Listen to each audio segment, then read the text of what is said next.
everybody, welcome to Big E's Auto. I'm Big E. So today I'm going to switch the camera here. We're going to be working on the Holley.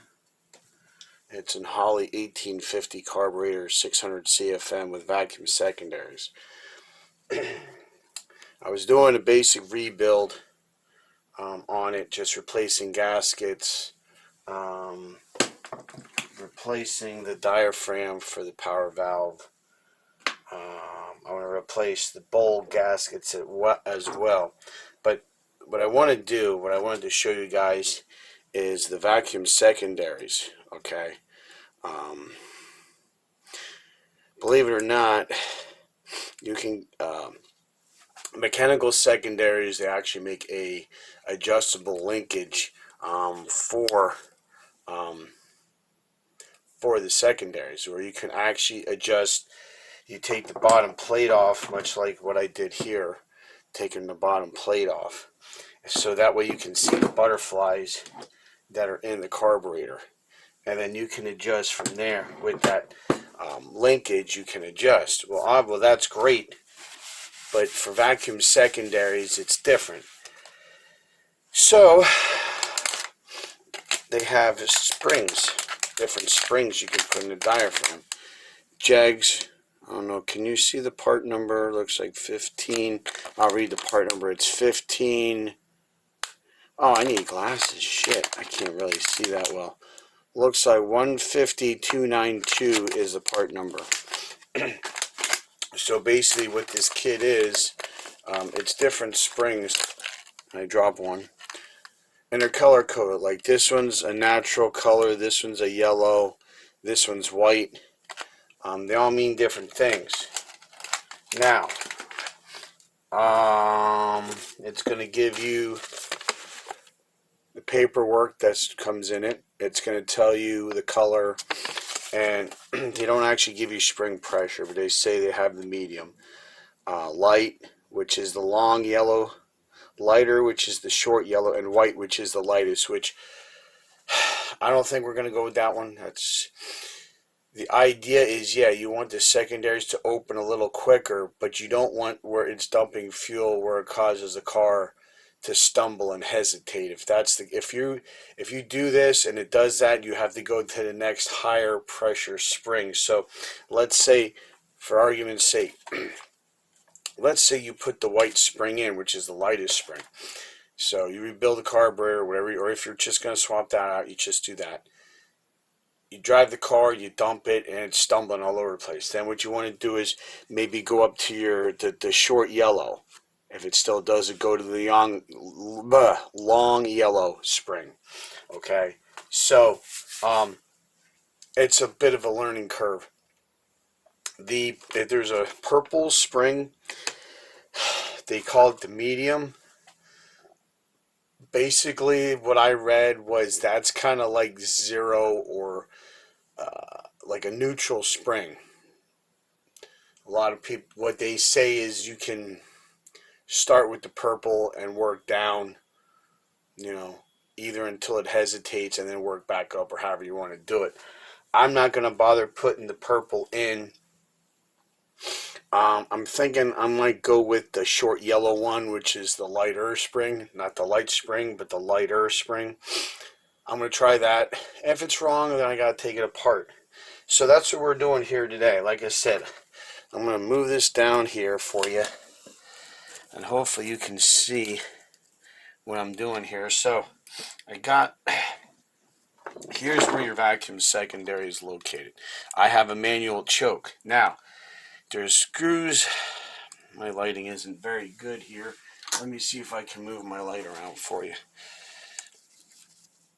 You're going to see screws in there, and you might see one of them, but they're hidden behind there. So you have to remove the 3 screws here of this piece for your manual choke. Okay, so I'm going to go ahead. We're going to take those 3 screws out. Okay, so, and be mindful where everything is located so you can put it back together so that it works. Let me get this out.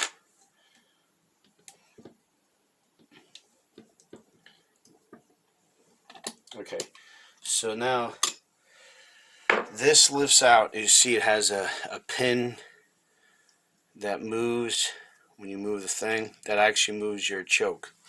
Okay, now as you can see, there's a plate here that bolts up behind it, and that, as you can see, actually is going to control your choke. So that has to be a certain way. Now you have to take that off because if you look in the side, you don't see this screw. So you have to take the manual choke off to get to that screw. So there's 3 screws to get that vacuum secondary off. So we'll go ahead and take our Phillips. You may ask, okay, before I take this apart, I'm going to show you why we're taking this all apart. You see this screw, and this screw, but the 4th screw is hidden up under here, and you can't get to it. So that's why you have to take all this apart. So it's a bit of a pain in the butt deal. So we're going to go ahead. We're going to take these screws out that hold the vacuum secondary housing,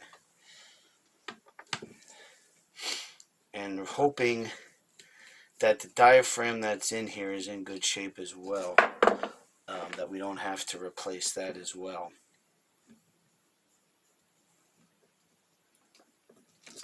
Okay, so now we have our vacuum secondary housing. It seems like it's okay, but now we can take that screw out, and we're going to inspect everything once we have it apart. Now I'm trying to group all the screws and shit so we don't lose them, and kind of know what they go to.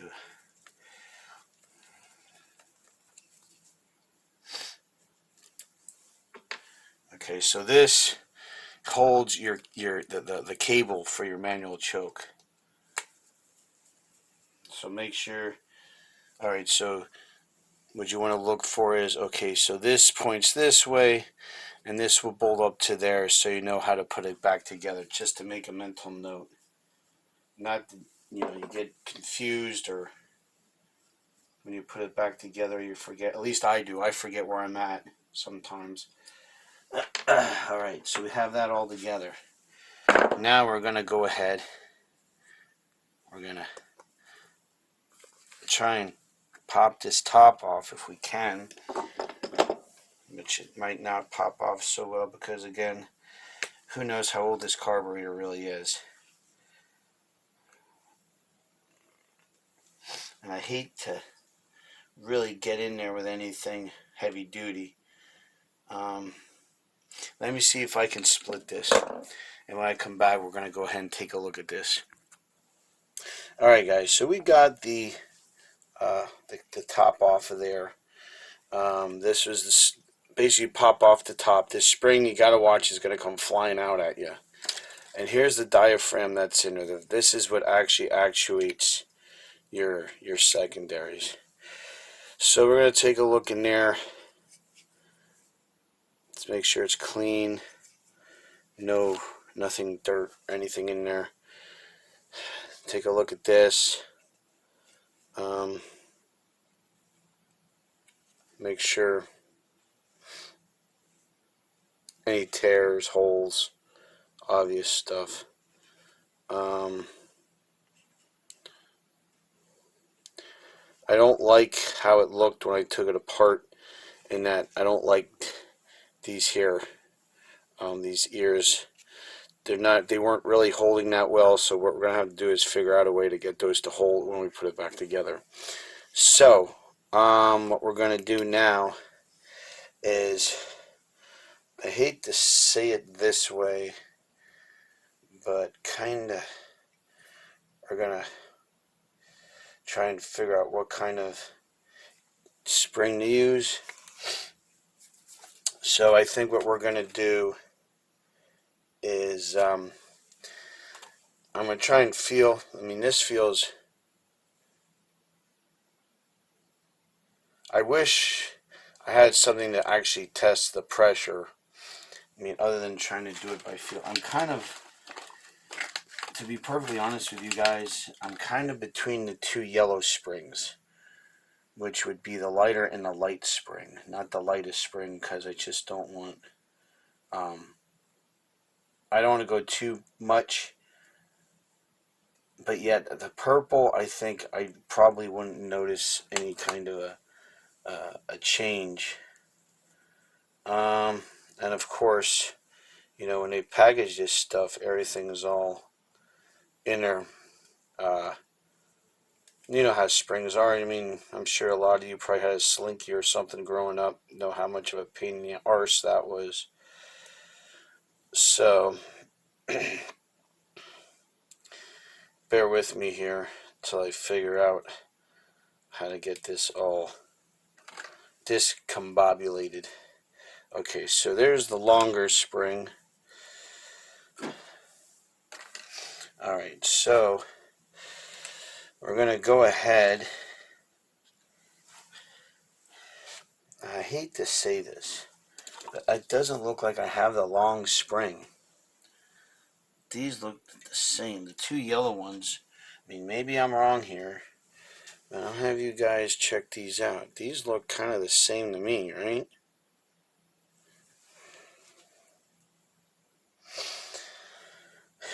Well, I guess that answers that question. So we're going to go ahead.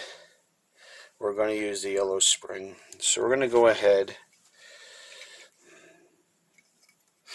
and we're going to see, or put that spring in there. You're going to center it on the diaphragm like that. Okay. And then we'll just take our cap.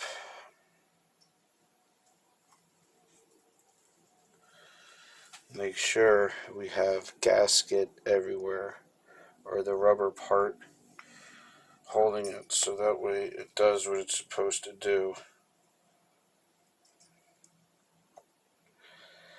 It like clamps it down and holds it into place.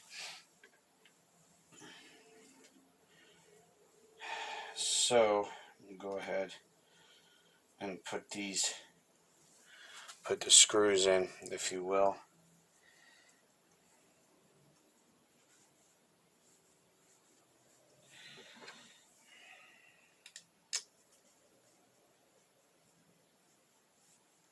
Make sure everything, you're going to have to wiggle around a little bit to get these in, because remember, it's rubber, it's going to move.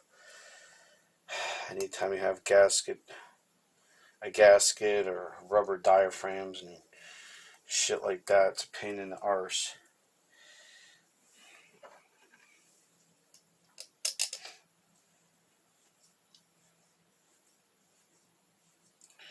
So I'm going to go ahead and realize I didn't put this together right, that this belongs on this side of it with the manual choke cable. And then we'll go ahead and we'll run these in.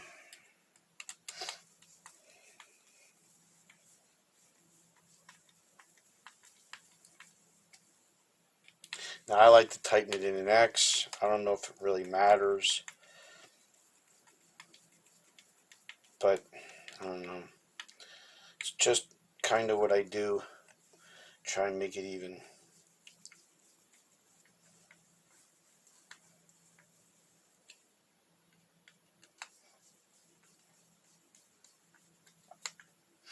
Alright, so there we are. It's back together.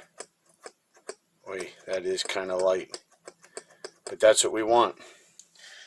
So, what I'm going to do, I'm going to go ahead and put this back together. And then when I come back, we're going to see everything all done. Alright guys, biggie, so we got it back together. One important thing, don't forget to hook up your linkage back up, or else you'll have no secondaries. And that's one of those E-clips. They're a real pain in the ass, I know sometimes. But that's our vacuum secondary. It's on there. We got our mechanical choke working to verify everything. Got gaskets replaced. We're basically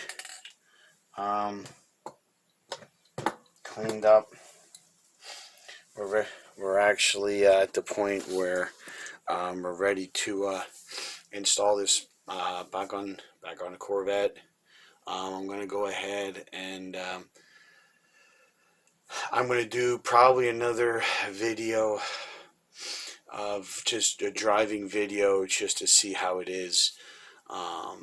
If we need to go back in there and go to a different spring, or if the one that's in there is fine. I'm anxious to see how that is. The whole rebuild of the carburetor, I'm not going to do. I did that. I rebuilt the carburetor last year. I did a video on that, so if you want to know how to rebuild the carburetor, Holley 1850 600 CFM single feed, go on my channel.